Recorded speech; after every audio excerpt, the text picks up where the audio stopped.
Halo teman-teman, berjumpa lagi dengan Mas Prong di Prongos Channel.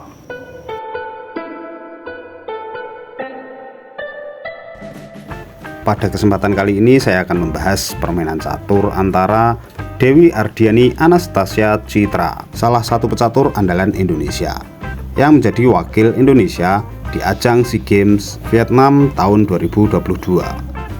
Pada partai ini Citra melakoni duel melawan tuan rumah Vietnam, Hoang Thi Bao Tram.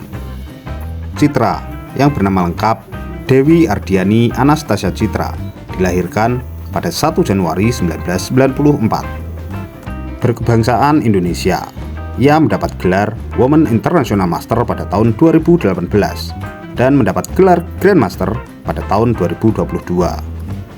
Sementara Hoang Thi Bao Tram, ia lahir di Vietnam pada tahun 1987, lebih tepatnya pada tanggal 9 Januari. Ia mendapat gelar Women International Master pada tahun 2005, sementara ia mendapat gelar Grandmaster pada tahun 2006. Di sini Tram diunggulkan karena pengalamannya dan tentunya karena ia adalah tuan rumah. Lalu, apakah Citra bisa mengalahkannya? Atau setidaknya ya mengimbangilah. Untuk itu, mari kita ke permainannya. Citra putih, Tram hitam. Citra memulai dengan pion D4 dibalas hitam, kuda F6. Kini Citra, gajah gelapnya ke F4. Ya, London System. Ini adalah pembukaan favorit Citra.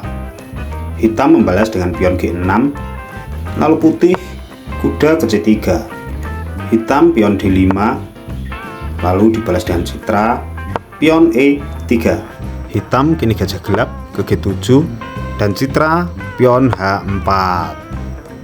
Jadi saya pribadi ya teman-teman, kalau melihat gaya permainan seperti ini itu rasanya bergairah gitu aja, seneng lihatnya. Apalagi di partai ini yang main seperti ini adalah jagoan kita, wakil Indonesia. Citra nampak begitu agresif ya teman-teman. Oke, lanjut. Kini hitam pion ke C5. Nampaknya pemain Vietnam ini mulai bermain agresif juga teman-teman. Lalu apa jawaban Citra? Ya, pion H terus naik mengancam pion G. Tentu dimakan oleh kuda. Benteng putih balas pukul dan pion G memukul balik. Menteri naik ke H5 memukul pion.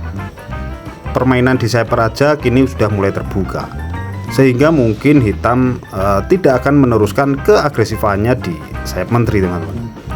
Posisi menteri di H5 ini menekan pion hitam D, menekan 2 kali dengan kudanya, sehingga gajah terang hitam melindungi dan Citra rokade panjang mengamankan rajanya.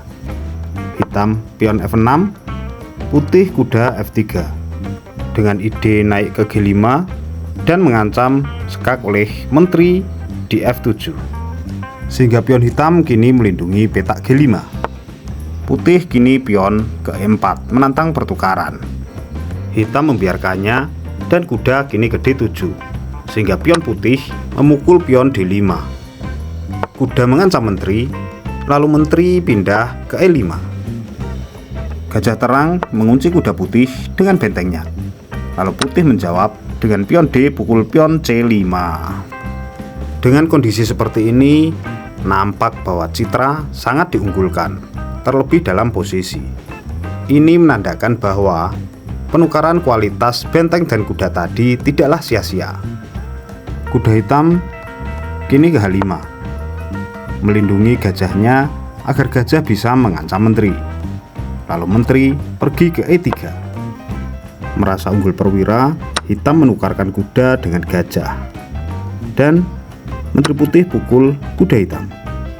Pion hitam H5 melindungi gajah, lalu putih menteri ke A4 skak. Raja hitam geser ke F8, menteri putih geser ke F4. Menteri hitam naik D7, dibalas putih, gajah melindungi kuda E2. Lalu pion hitam menekan menteri. Menteri geser ke C4. Lalu benteng hitam ke C8, menempatkan diri sejajar dengan menteri putih. sekaligus menekan pion C5.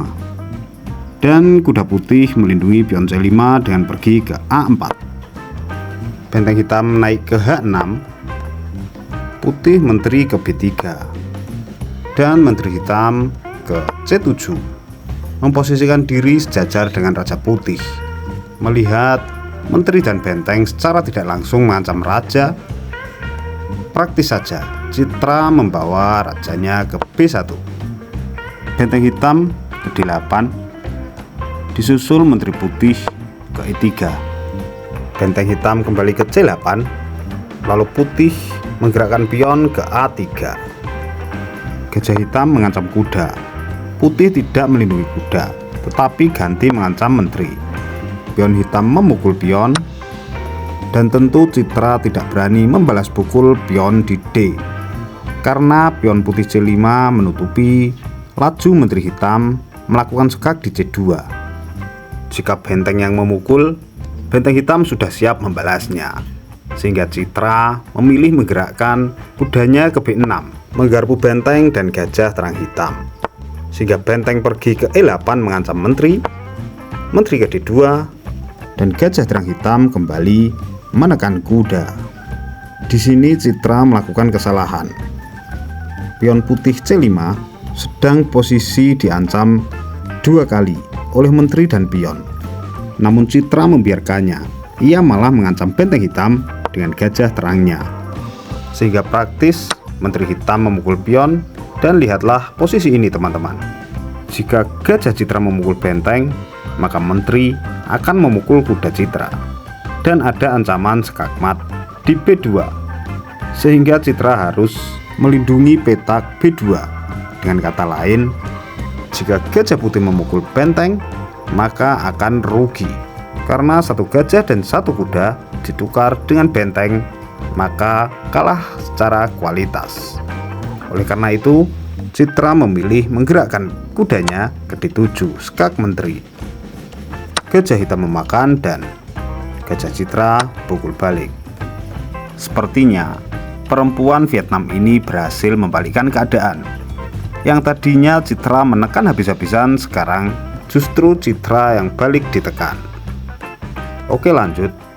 Benteng hitam ke E7 mengancam gajah, sehingga gajah putih pergi ke H3. Hitam kini mengancam skakmat di B2 dengan menteri ke B5. Keberadaan gajah gelap hitam ini sangat powerful sekali ya teman-teman. Citra menghalangi serangan dengan meletakkan kuda di D4. Menteri hitam E5 mengancam kuda 2 kali, dan pion melindungi kuda. Benteng hitam F6 menekan pion, dan raja putih ke A1. Hitam menteri ke F4 menantang pertukaran, tentu ditolak. Menteri putih ke D3. Hitam pukul pion F2, dan kuda putih ke F3. Menteri hitam menantang pertukaran lagi atau mengusir keberadaan menteri putih. Setelah menteri putih pergi, menteri hitam ke C2.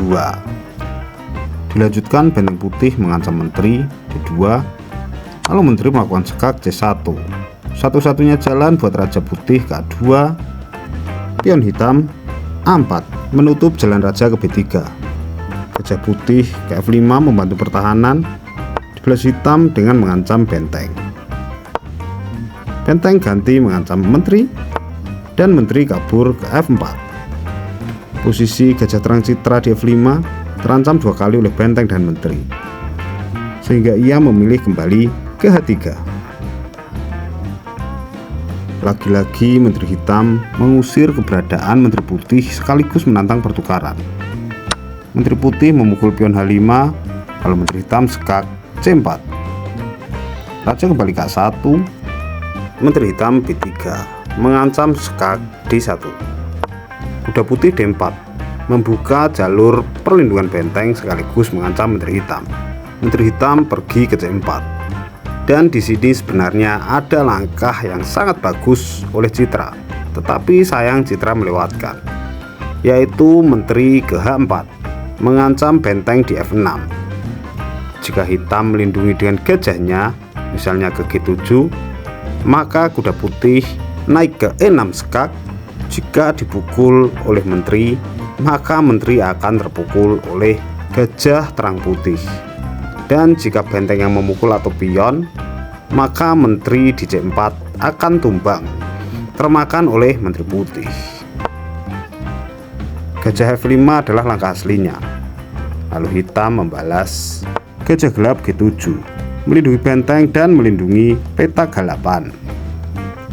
Putih kini mengancam menteri di D3 dengan gajahnya, sehingga menteri hitam turun ke C5 lagi-lagi menantang pertukaran.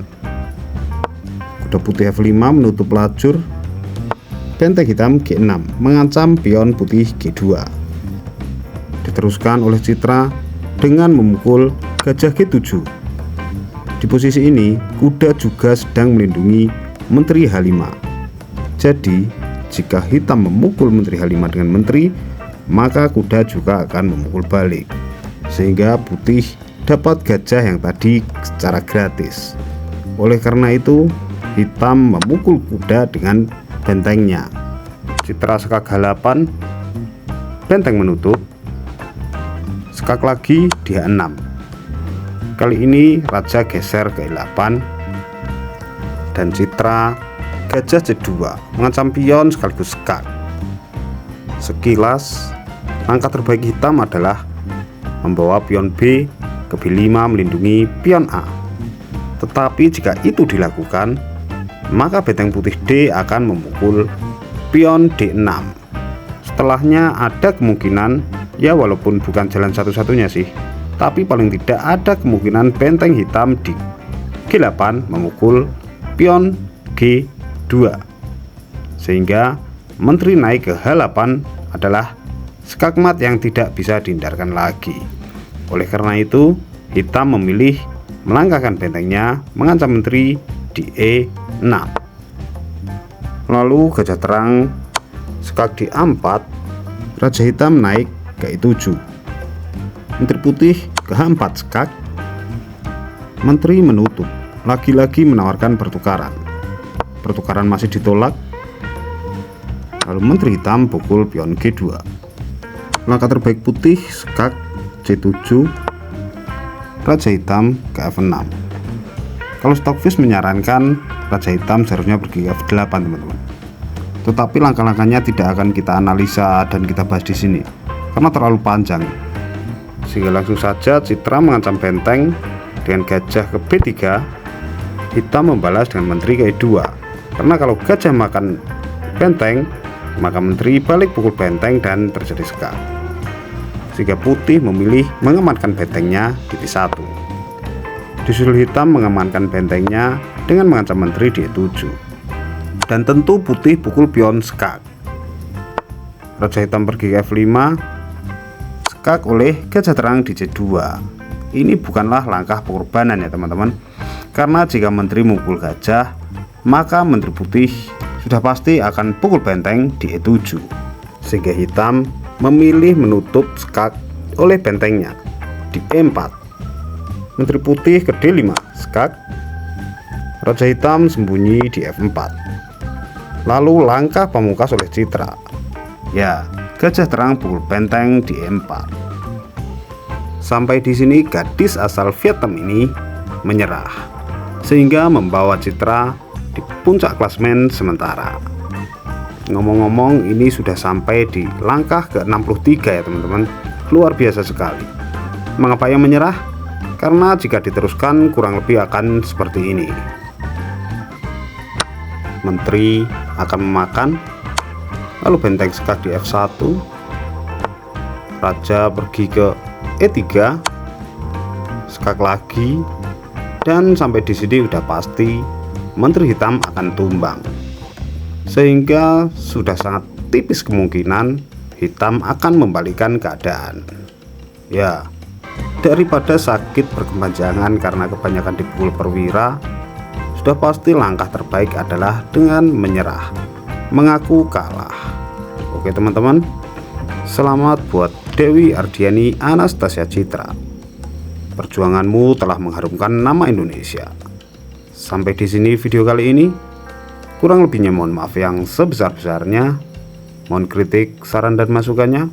Terima kasih sudah menonton dan Wassalamualaikum warahmatullahi wabarakatuh.